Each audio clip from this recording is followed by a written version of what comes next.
How's it going, guys, and welcome to today's video. In today's video I'm going to be comparing two of the rechargeable work lights that I have. On the left is a Hella Mag 3, which is a $100 light, versus a Chinese one that I bought to fill a gap, which is a $10 light. So I'm going to be comparing a $100 light versus a $10 light, and I'm going to give you a good comparison as what difference it is in build quality in the light and what you get overall from a really expensive one to a cheap one.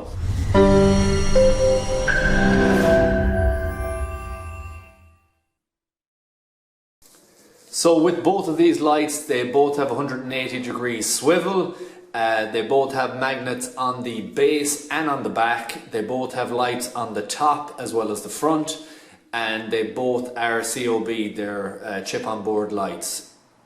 So they do have similarities in a lot of cases, but I will show you the notable differences right now. Okay, so first up we have the Chinese light, and as you can see, that is the 180-degree swivel. It's got micro USB, it's got this thin magnet on the back, it's got this hook on the top, and it's also got a magnetic base, these two smaller magnets there. That's the light in the front, and that's the light at the top. So things you notice straight away, the build quality in regards to the case, and you can see that's even put in crooked. This is a recharge light, goes red when you plug it in first and then turns green when it's fully charged. This here feels cheap when you're moving it. It's a bit flimsy, but overall, price-wise, when it comes to looks and so on, it is a pretty nice light. It's got soft grip on the side there. It is easy clean, so even though these are a softer grip, they do wipe off quite easily. But I don't know if you can see that on camera.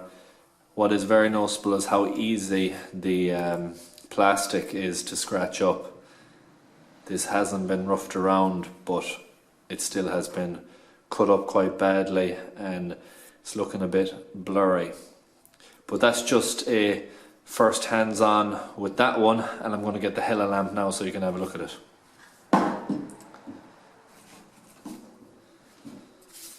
Okay, so the Hella Mag 3 is a lamp that I bought quite a few years ago now. As you can see, it has got a lot of wear and tear on it. It's got two magnets at the back, two hooks at the back, one on the top, one on the bottom. It's got a solid magnet on the base, and again, it's got that 180-degree swivel. Top light and main beam light. So hands-on with this straight away, you do feel it's a lot more rugged. It can take a lot more abuse than the other one. And it just feels better in the hand. Again, this is not the softest of grip on the side, but it is a soft grip, and it is reasonably easy to clean too. Like I said, I've owned this for many years, and it is still working quite good. There is a few scratches there, but the fact that this is recessed as well helps with limiting scratches when you're putting it in tight areas and so on. You tend to get it on the front face rather than on the plastic protection on the light itself. So that's just a look comparison. The next things I'm going to do is show you the quality of the magnets. That's the stick of it there. It's quite reasonable. Back, and then we'll stick it flat. Okay, so this is where the main problems show up with this light. The magnet. You only have a very slim area on the back, which it needs to be a perfect surface or it doesn't want to stick too well. Same with these. They're a decent magnet, don't get me wrong, but compared with the other one, it is much easier to knock off its base by just clipping it lightly than what the other one will be, which I'll show you in a second. Now if it's slightly uneven at all, that's where you're going to run into a lot of difficulty with that magnet. So next up is this one, and to remove it is much more difficult. And regarding the light, it's much easier to angle it in that position, as we'll say. This one, turn that on now too. So I'll put them side by side and watch as I angle this one. This, nice and fluid. This one, let's see,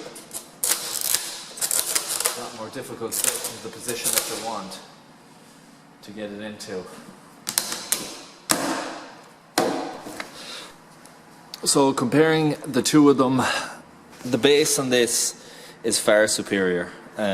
It's got a great magnet on the back and it's got a good magnet on the base. One of the better magnets that you will get in any of these lights. This unfortunately is I would say just average and okay. It's fine on a very flat surface, but not good otherwise. This is not a balanced magnet at all. If you're to leave it flat on something, it has the potential to slide down along as well, so it does really need a second magnet on the back of it.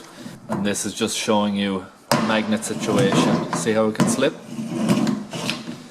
It's just not balanced at the back, whereas that one, no slipping out of it. So as you can see, it's nice and dark. The first area I'm going to show is in the boot of a car. So this is the $10 light, and that is the type of beam that you get. What you can notice straight away, and should be visible on camera, is the lines that is in the middle of it. So right here there's a line, and right there is another line. That is because of the plastic. It isn't round all the way around. It has got like a rectangle shape at the front, which causes some lines. Not a big deal, but could annoy some people. So you can see the lines there quite easily. So that's the main light, and then we'll just put on the spotlight to give you an idea. And that is the spotlight quality. Okay, next up is the more expensive light.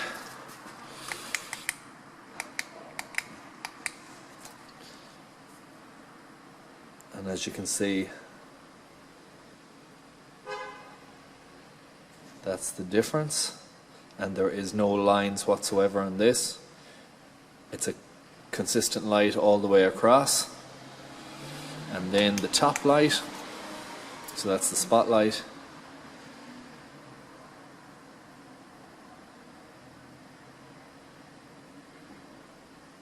And that'll give you a good idea from darkness what this is capable of.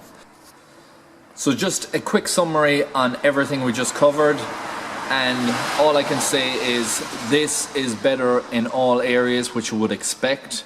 It is much better magnet wise than this, which is the biggest difference in my opinion. The recharge time, it's better recharge time, it's better run time, it has a better light, and they're all the main features that you'd look for when you're comparing one light to another.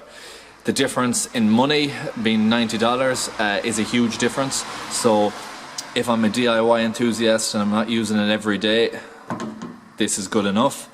But the fact that I am working every day on cars, I need a light that is going to do the job for me right, and this is the one I'm going to buy. Would I spend the money again on a more expensive light?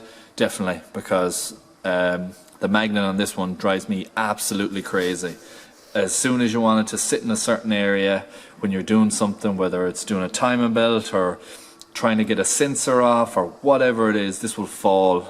The magnet on it's crap, and if the surface isn't perfect, it's going to let you down, and that's the biggest thing for me that leaves it hanging on the wall more often than not, and where this one is on my toolbox and it's going around with me all the time. These aren't the only lights I have. I have a lot of other work lights, but this is towards the top end one I have. I have another one that's probably comparable with that, but that's why I wanted to do these two as a comparison. So that is it, guys. If you are just using it for a DIY, I would recommend this one. For the money, you can't really go wrong. It's really cheap. The durability is reasonable. I've owned this for, I want to say, like 4 or 5 months now. I have owned this for years, so the longevity wise on that is definitely there. And that is it. I hope you found this video useful. If you have any other lights that you would recommend, pop them down in the comment section.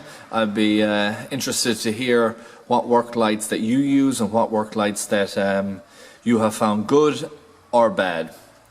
Thanks for watching again, guys, and I hope to see you in the next one.